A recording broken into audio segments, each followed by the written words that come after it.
Peut-être un chrétien a-t-il commis une faute très grave, et il se demande si Dieu peut le pardonner.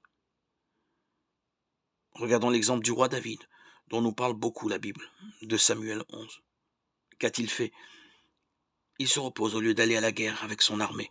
Il convoite une femme et commet l'adultère avec elle. C'est un meurtrier. Il faut tuer Uri, son mari, pour cacher sa faute. David déclarera plus tard: l'homme qui a fait cela est digne de mort. Pourtant, quand Dieu lui découvre ses fautes, David les confesse. 2 Samuel 12, 13. Et Dieu lui promet: tu ne mourras pas. Une confession sincère et profonde, et d'une importance immense.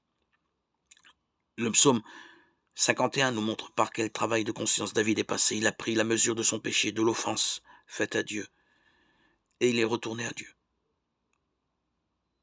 Si quelqu'un a péché, nous avons un avocat auprès du Père, Jésus-Christ le juste. 1 Jean 2, 1. Jésus, notre avocat, s'occupe de nous ramener à Dieu quand nous avons péché. Dieu est juste lorsqu'il pardonne à celui qui confesse ses fautes. Il est juste et il justifie celui qui est de la foi en Jésus. Romains 3, 26. Car Dieu pardonne non par rapport à nos œuvres ou à notre conduite, mais grâce à l'œuvre de Christ.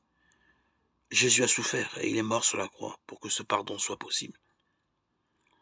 Cette merveilleuse certitude que Dieu pardonne ne doit cependant pas nous autoriser à prendre le péché à la légère. Il en a coûté trop cher à notre Sauveur. Demandons-lui la force de vivre pour lui plaire. Si nous confessons nos péchés, Dieu est fidèle et juste pour nous pardonner nos péchés et nous purifier de toute iniquité. 1 Jean 1, 9. Jésus nous dit: moi je leur donne la vie éternelle, mes brebis ne périront jamais et personne ne les arrachera de ma main. Jean 10, 27, 28.